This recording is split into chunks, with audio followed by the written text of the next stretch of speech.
أعوذ بالله من الشيطان الرجيم. بسم الله الرحمن الرحيم. ألف لام را، تلك آيات الكتاب المبين. إنا أنزلناه قرآنا عربيا لعلكم تعقلون. نحن نقص عليك أحسن القصص بما أوحينا إليك هذا القرآن وإن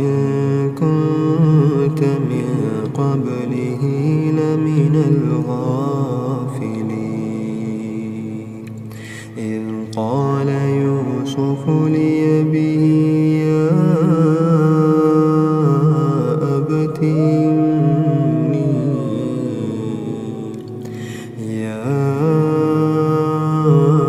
أبت إني رأيت 11 كوكبا والشمس والقمر رأيتهم لي ساجدين. قال يا بني لا تقصص رؤياك على إخوتك فيكيدوا لك كيدا. إن الشيطان للإنسان عدو مبين. وكذلك يجتبيك ربك ويعلمك من تأويل الأحاديث ويتم نعمته عليك وعلى آل يعقوب كما أتمها على أبويك من قبل إبراهيم وإسحاق إن ربك عليم حكيم. لقد كان في يوسف وإخوته آيات للسائلين إذ قالوا ليوسف وأخوه أحب إلى أبينا منا ونحن عصبة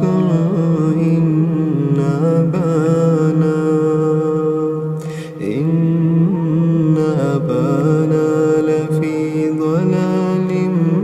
مبين. اقتلوا يوسف أو اطرحوه أرضا يخل لكم وجه أبيكم وتكونوا من بعده قوما صالحين. قال قائل منهم لا تقتلوا يوسف وألقوه في غيابة الجب يلتقطه بعض السيارة إن كنتم فاعلين. قالوا يا أبانا ما لك لا تأمنا على يوسف وإنا له لناصحون. فأرسله معنا غدا يرتع ويلعب وإنا له لحافظون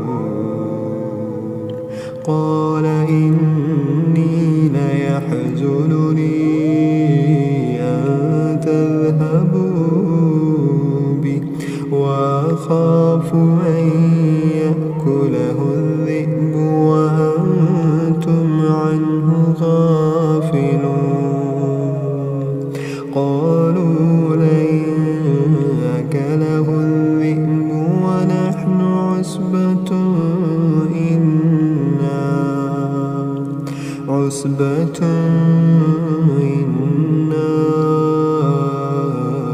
إذا لخاسرون فلما ذهبوا به واجمعوا أن يجعلوه في غيابة الجب وأوحينا إليه لتنبئنهم بأمرهم هذا وهم لا يشعرون وجاءوا أباهم عشاء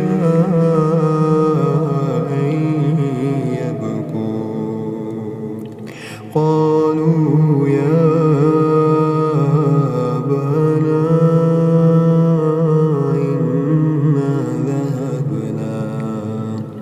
إنا ذهبنا نستبق وتركنا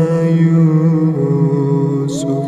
عند متاعنا فأكله الذئب وما أنت بمؤمن لنا ولو كنا صادقين وجاءوا على قميصه بدم كذب قال بل سولت لكم أنفسكم أمرا فصبر جميل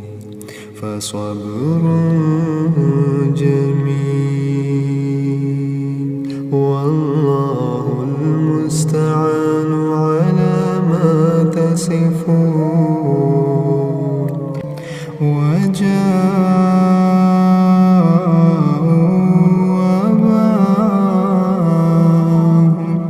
أباهم عشاء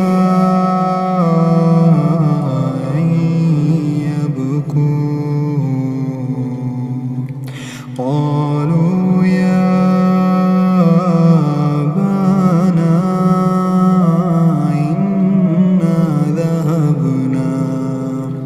إنا ذهبنا نستبق وتركنا يوسف عند متاعنا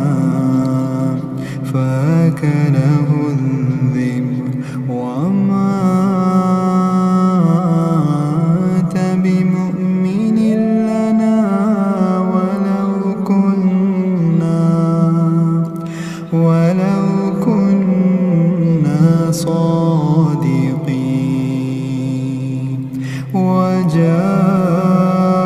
وجاءوا على قميصه بدم كذب قال بل سولت لكم أنفسكم أمرا فصبر جميل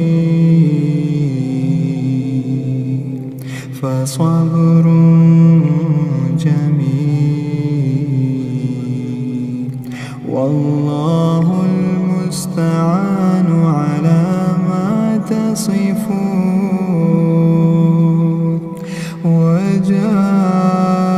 وجاءت سيارة فأرسلوا أرسلوا واردهم فأدلى دلوه قال يا بشرى هذا غلام قال يا بشرى هذا غلام وأسروه بضاعة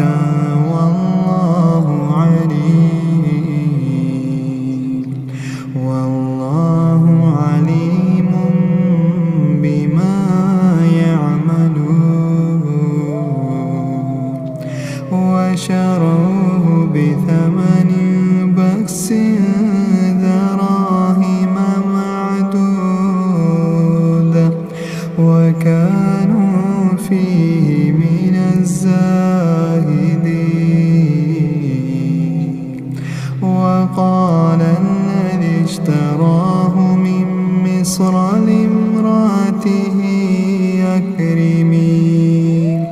أكرمي مثواه عسى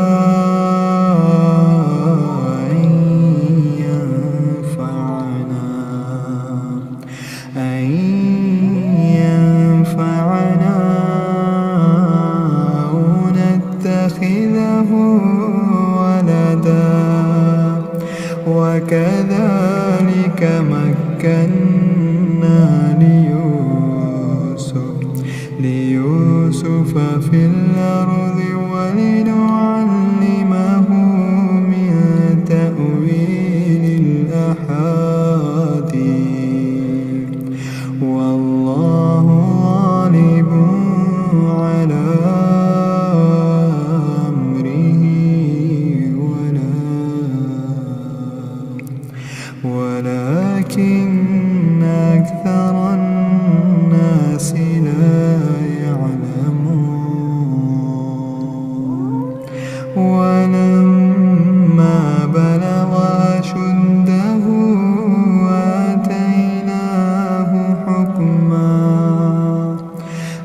آتيناه حكما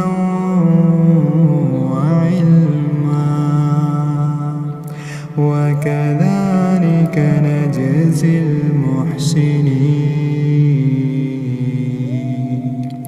وراودته التي هو في بيتها عن نفسه وغلقت الأبواب وقالت هيت لك قال معاذ الله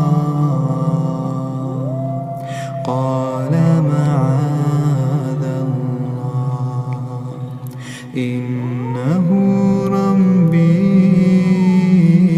أحسن مثواي إنه لا يفلح الظالمون ولقد همت به وهم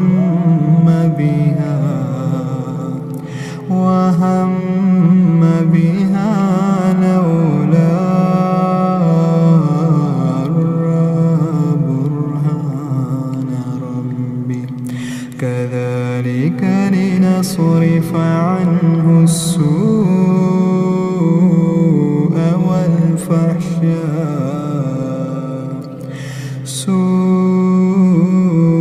والفحشاء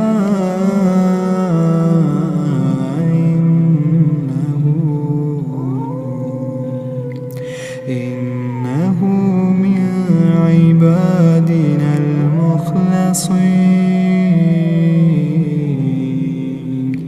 واستبق الباب وقدت قميصه من دبر وألف يا سيدها لدى الباب قالت ما جزاء من أراد بأهلك سوء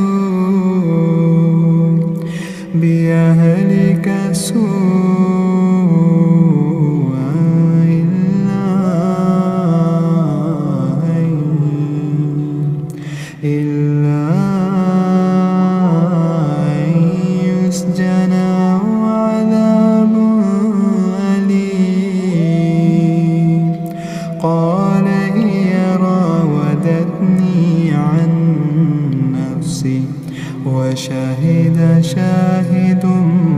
من أهلها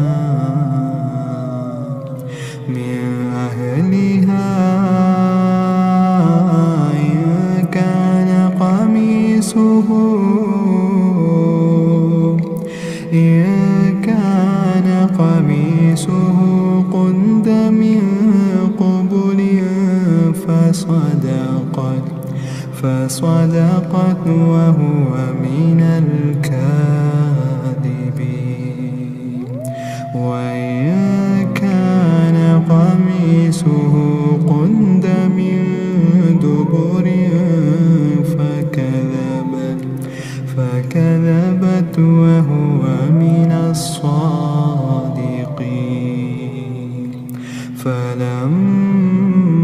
رأى قميصه قد من دبر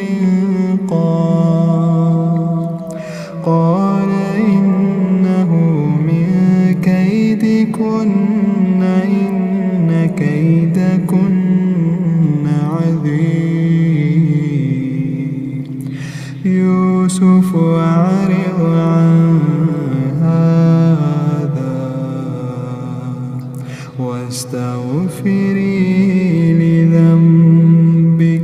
إنك كنت من الخاطئين يوسف أعرض عن هذا واستغفري لذنبك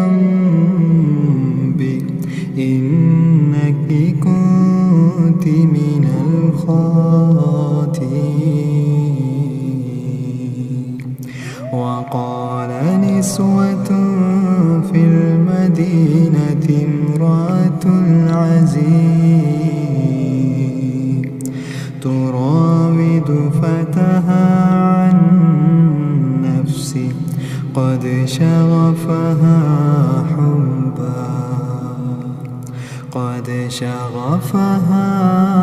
حبا إنا لنراها في ضلال مبين فلما سمعت بمكرهن أرسلت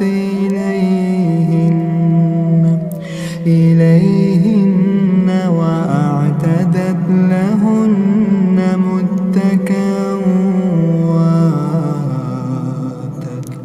وآتت كل واحدة منهن سكينا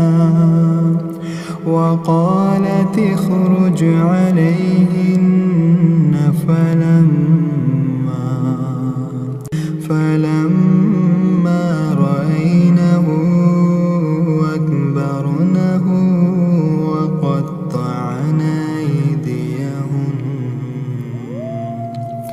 وقلن حاش لله ما هذا بشرا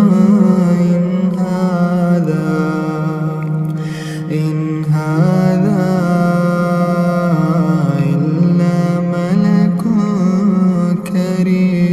كريم قالت فذلكن الذي لمتنني فيه ولقد راودته عن نفسه فاستعصم ولئن لم يفعل ما آمره ليسجنن وليكونا من الصاغرين قال رب السجن أحب إلي مما يدعونني إليه وإلا تصرف عني كيدهن أصب إليهن وأكن من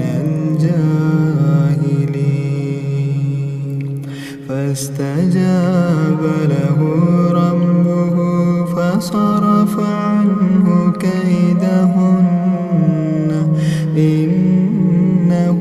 هو السميع العليم. ثم بدا لهم من بعد ما رأوا الآيات ليسجننه حتى حين. ودخل معه السجن فتيان قال أحدهما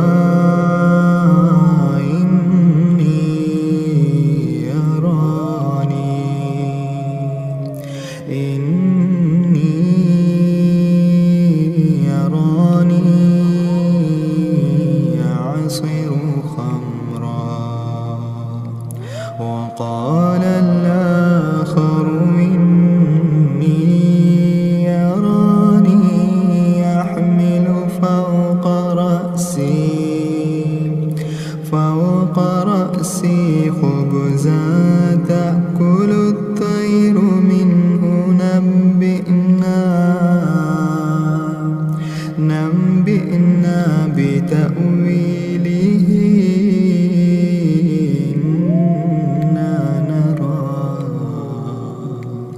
إنا نراك من المحسنين. قال لا يأتيكما طعام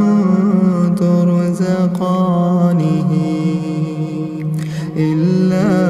نبأتكما بتأويله قبل أن يأتيكما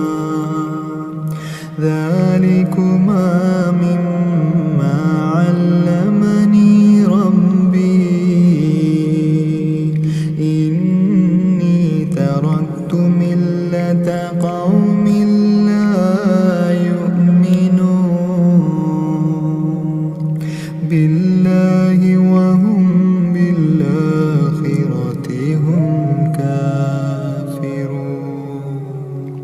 واتبعت ملة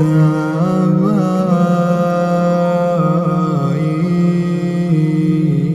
إبراهيم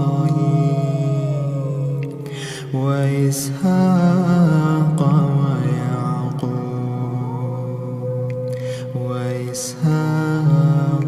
ويعقوب ما كان لنا نشرك بالله من شيء ذلك من فضل الله علينا وعلى الناس ولكن أكثر الناس لا يشكرون. يا صاحبي السجن أرباب متفرقون خير أم الله الواحد القهار. ما تعبدون من دونه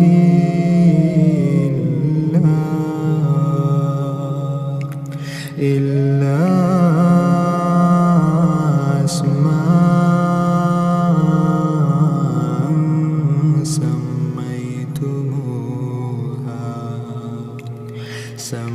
سميتموها أنتم وآباؤكم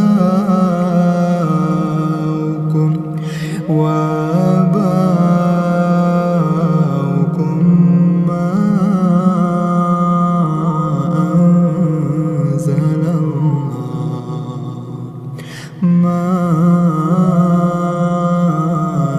أنزل الله بها من سلطان. إن الحكم إلا لله إن الحكم إلا لله أمر أن لا تعبدوا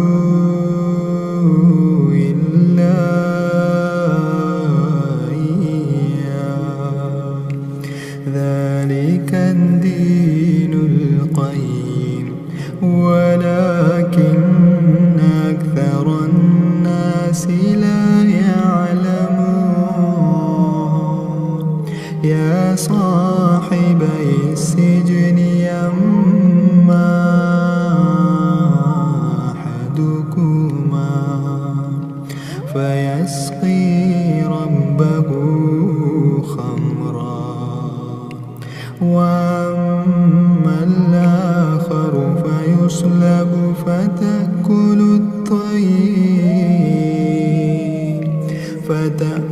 الطير من رأسه قضي الأمر الذي فيه تستفتيان وقال للذي ظن أنه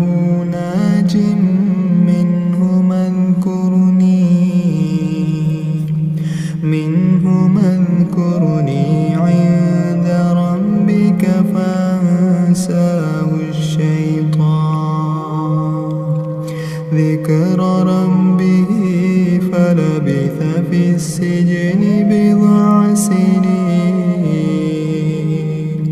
وقال الملك إني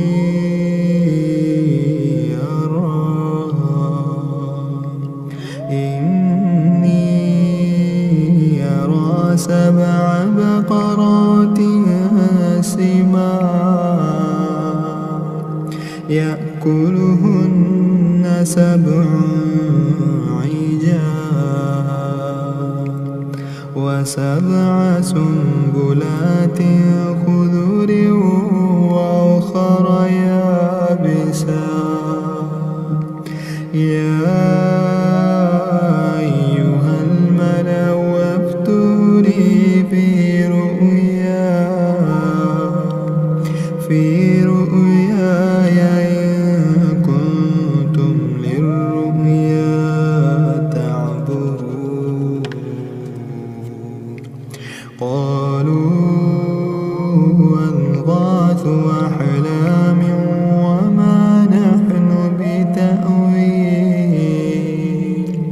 وما نحن بتأويل الأحلام بعالمين وقال الذي نجا منهما وادكر بعد أمة أنا أنبئكم بتأويله فأرسلون يوسف أيها الصديق أفتنا في 7 بقرات سمان يأكلهن 7 عجاف و7 سنبلات خضر وأخر يابسات لعلي يرجع إلى الناس لعلهم يعلمون قال تزرعون 7 سنين دابا فما حسدتم فذروه في سنبله إلا قليلا مما تأكلون ثم يأتي من بعد ذلك 7 شداد يأكلن ما قدمتم لهن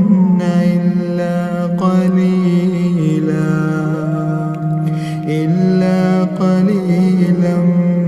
مما تحسنون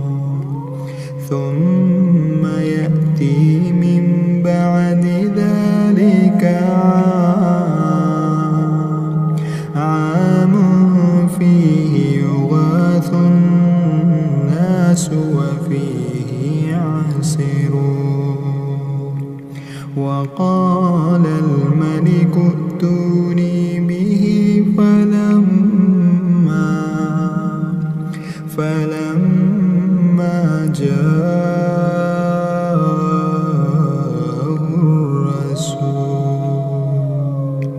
قال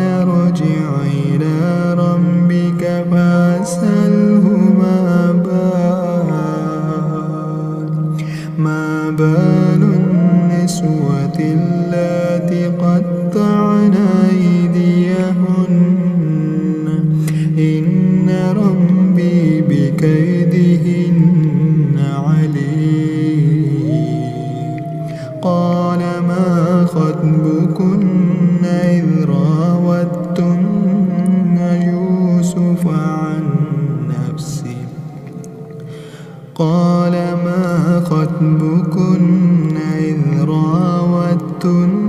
يوسف عن نفسه قلن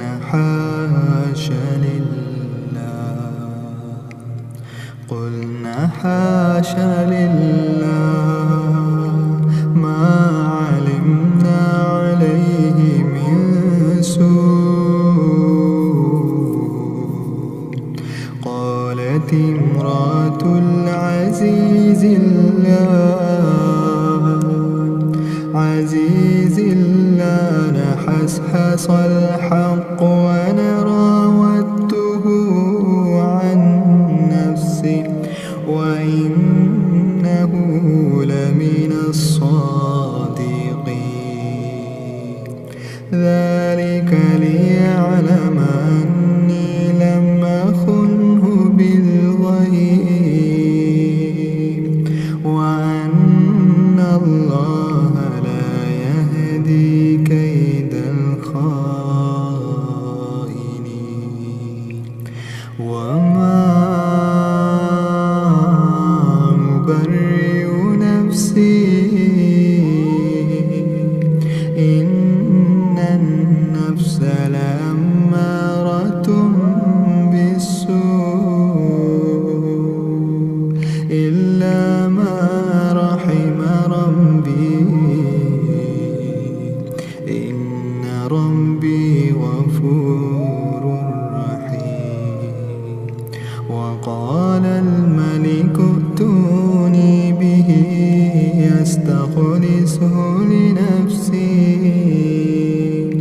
فلما كلمه قال إنك اليوم لدينا مكين أمين. قال اجعلني على خزائن الأرض إني حفيظ عليم. وكذلك مكنا ليوسف في الأرض يتبوأ منها حيث يشاء نصيب برحمتنا من نشاء ولا نضيع أجر المحسنين.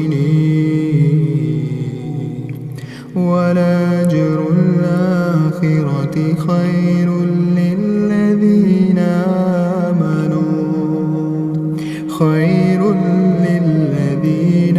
آمنوا وكانوا يتقون. وجاء إخوة يوسف فدخلوا عليه فعرفهم وهم له منكرون. ولما جهزهم بجهازهم قال ائتوني بأخ لكم من أبيكم ألا ترون أني أوفي الكيل وأنا خير المنزلين. فإن لم تأتوني به فلا كيل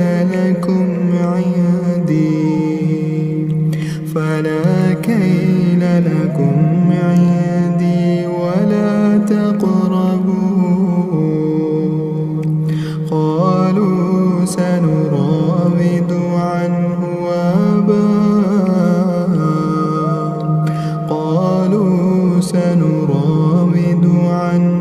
أباه وإنا لفاعلون.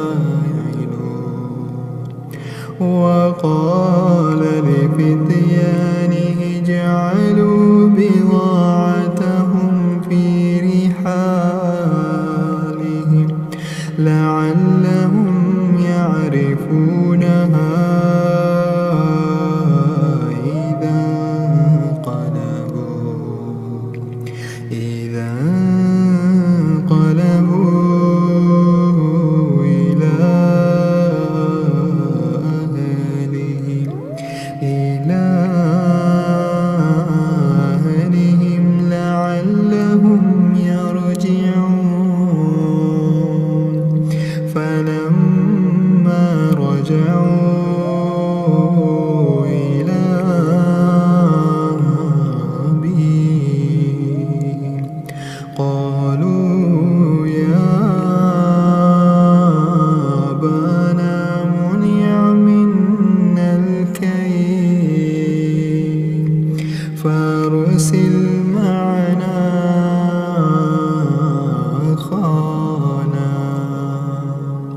معنا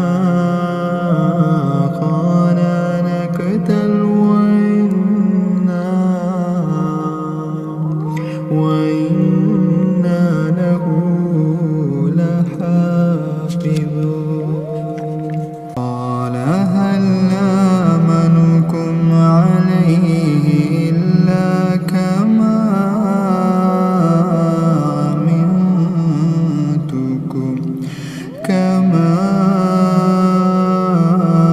أمنتكم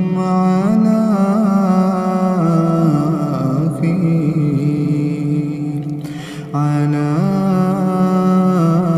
أخيه من قبل فالله خير حافظا وهو أرحم الراحمين ولما فتحوا متاعهم وجدوا بضاعتهم ردت إليهم قالوا يا أبانا ما نبغي هذه بضاعتنا ردت إلينا قالوا يا أبانا ما نبغي هذه قالوا يا أبانا ما نبغي هذه بضاعتنا ردت إلينا ونمير أهلنا ونحفظ وفانا ونزداد كيل بعيد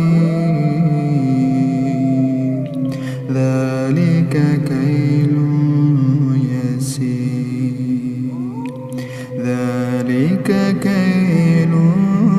يسير قال لا أرسله معكم حتى تؤتوني موثقا من الله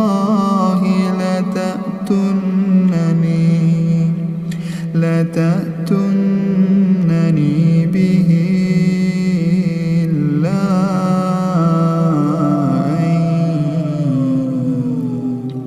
إلا أن يحاط بكم فلما آتوه موثقهم قال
يعقوب قضاها وإنه لذو علم لما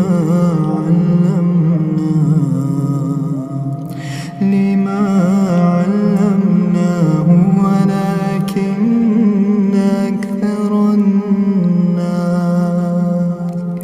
ولكن أكثر الناس لا يعلمون ولما دخلوا على يوسف آوى إليه أخاه قال إني أنا أخوك فلا تبتئس بما كانوا يعملون فلما جهزهم بجهازهم جعل السقاية في رحل أخيه ثم أذن مؤذن أيتها العير إنكم لسارقون قالوا وأقبلوا عليهم ماذا تفقدون قالوا نفقد صواع الملك ولمن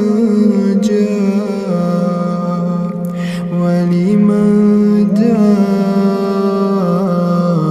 به حمل بعير وأنا به زعيم قالوا تالله لقد علمتم ما جئنا لنفسد في الأرض وما كنا سارقين قالوا فما جزاؤه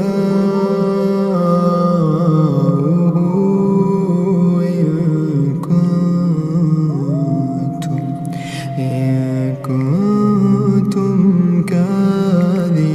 كاذبين قالوا جزاؤه من وجد في رحله فهو جزاؤه كذلك نجزي الظالمين فبدأ بأوعيتهم قبل وعاء أخيه ثم استخرجها من وعاء أخيه كذلك كدنا ليوسف ما كان ليأخذ أخاه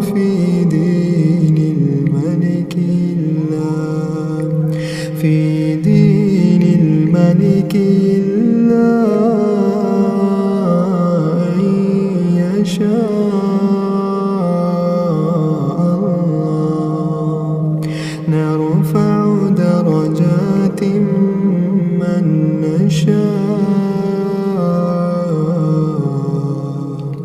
وفوق كل ذي علم عليم قالوا يسرق فقد سرق أخ له من قبل فأسرها يوسف في نفسه ولم يبدها لهم قال أنتم شر مكانا والله أعلم بما تصفون قالوا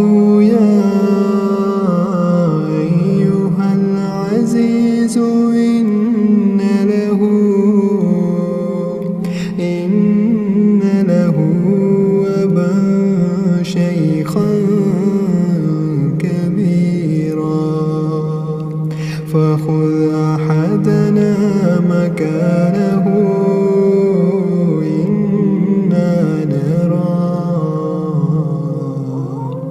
إنا نراك من المحسنين قال معاذ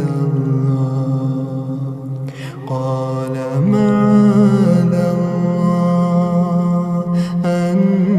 نأخذ إلا من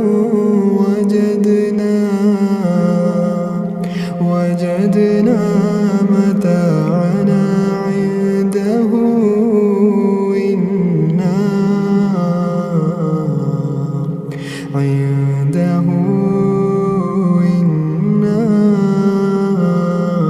إذا لظالمون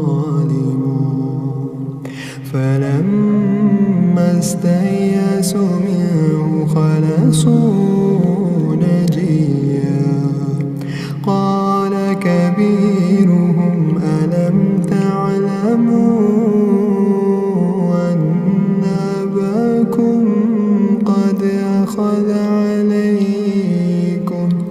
قد أخذ عليكم موثقا من الله ومن قبل ما فرطتم في يوسف فلا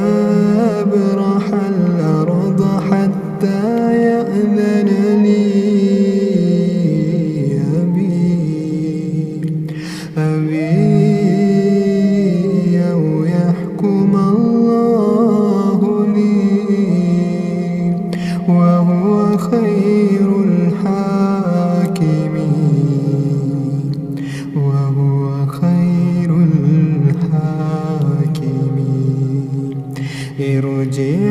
ارجعوا إلى أبيكم فقولوا يا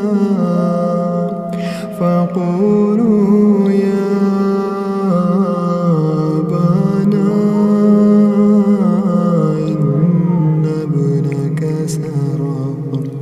إن ابنك سرق وما شهدنا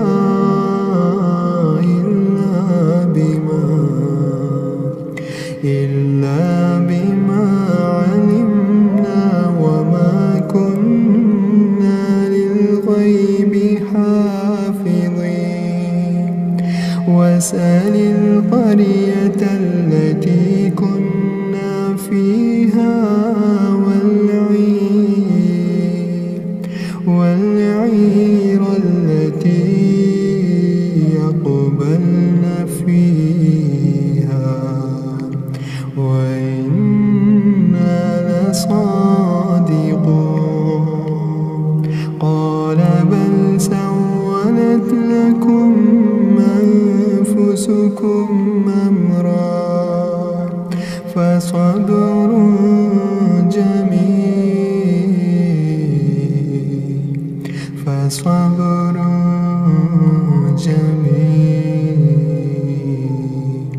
عسى الله أن يأتيني بهم جميعا إنه هو العليم الحكيم وتولى عنهم وقال يا أسفا على يوسف وابيضت عيناه من الحزن فهو كظيم قالوا تالله تفتأ تذكر يوسف حتى تكون حرضا أو تكون من الجاهلين حتى تكون حرضا أو تكون من الهالكين قال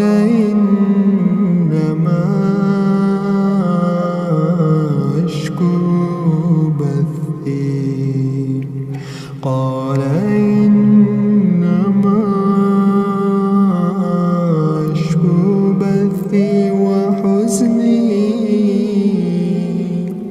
وحزني إلى الله،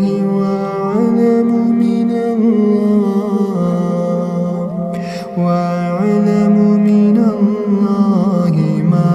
لا تعلمون. يا بني اذهبوا فتحسسوا من يوسف وأخيه ولا تيأسوا من روح الله، إنه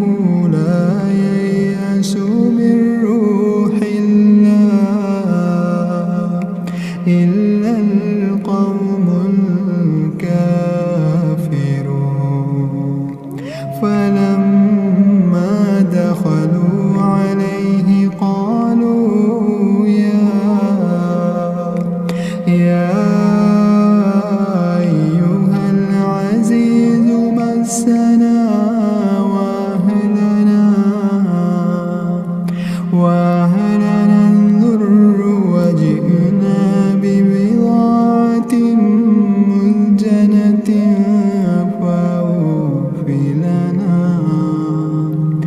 فأوف لنا الكيل وتصدق علينا، إن الله يجزي المتصدقين. قال هل علمتم ما فعلتم بيوسف وأخيه إذ أنتم جاهلون؟ قالوا وإنك لأنت يوسف. قال أنا يوسف وهذا أخي، قد من الله علينا، إنه من يتق ويصبر فإن الله لا يضيع أجر المحسنين. قالوا تالله لقد آثرك الله علينا وإن كنا لخاطئين. قال لا تثريب عليكم اليوم، يغفر الله لكم وهو أرحم الراحمين. اذهبوا بقميصي هذا فألقوه على وجه أبي يأت بصيرا، وأتوني بأهلكم أجمعين. ولما فصلت العير قال أبوهم إني لأجد ريح يوسف لولا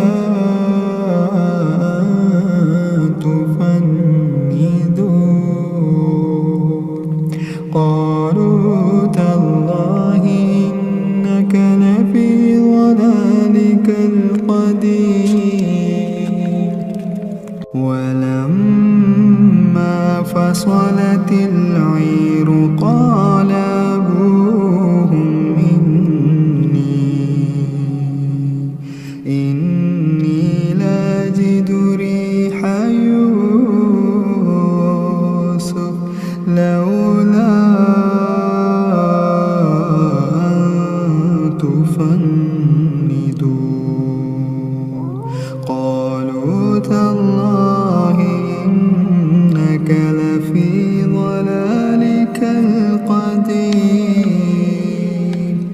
فلما جاء البشير ألقاه على وجهه فارتد بصيرا قال ألم أقل لكم إني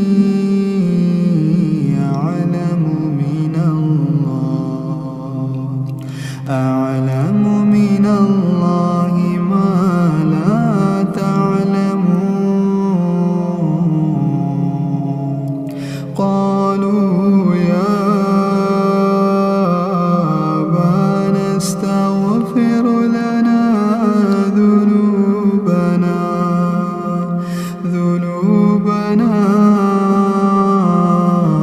إنا كنا خاطئين قال سوف أستغفر لكم ربي إنه هو الغفور الرحيم فلما دخلوا على يوسف آوى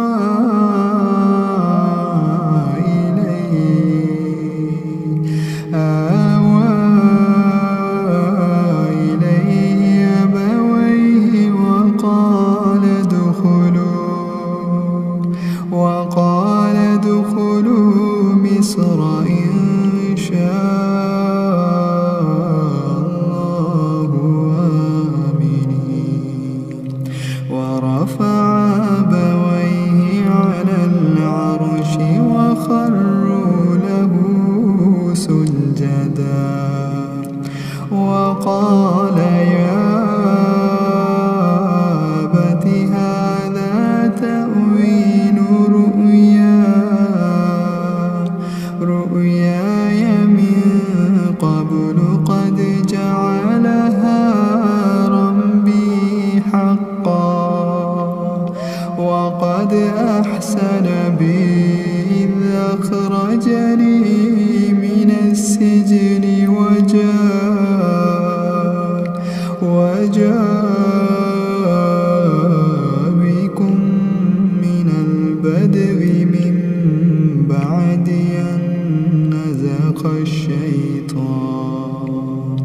أن نزغ الشيطان بيني وبين إخوتي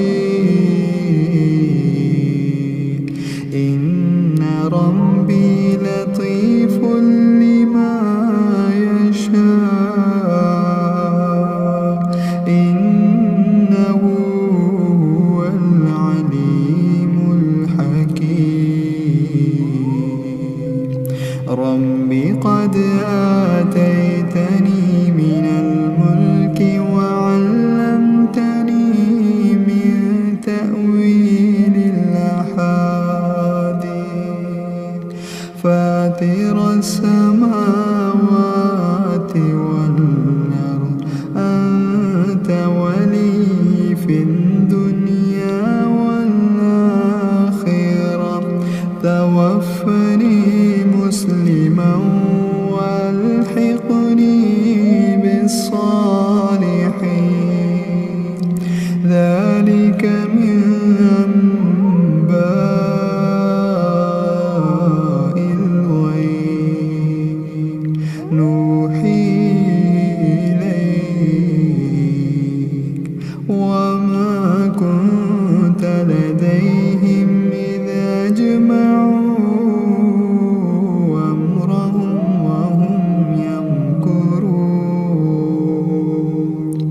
وما أكثر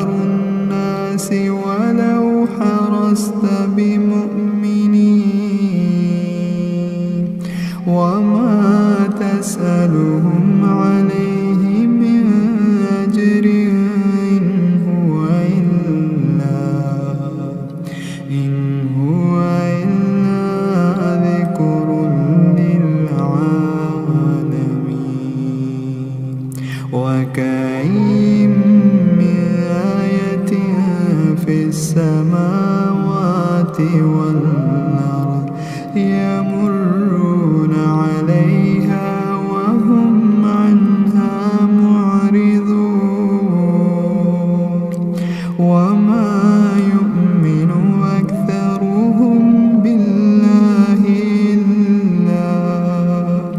إلا وهم مشركون أفأمنوا أن تأتيهم غاشية من عذاب الله أو تأتيهم الساعة بغتة وهم لا يشعرون قل هذه سبيلي يدعو إلى الله على بصيرة أنا ومن اتبعني وسبحان الله وما أنا من المشركين وما أرسلنا من قبلك إلا رجالا نوحي إليهم من أهل القرى أفلم يسيروا في الأرض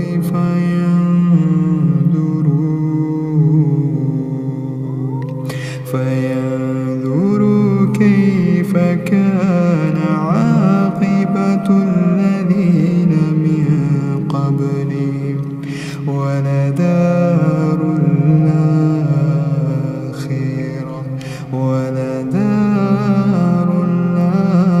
الآخرة خير للذين اتقوا أفلا تعقلون حتى إذا استيأس الرسل وظنوا أنهم قد كذبوا جاءهم نصرنا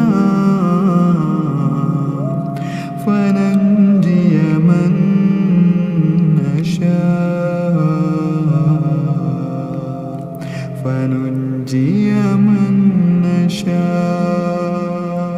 ولا يرد بأسنا عن القوم المجرمين لقد كان في قصصهم عبرة لأولي الألباب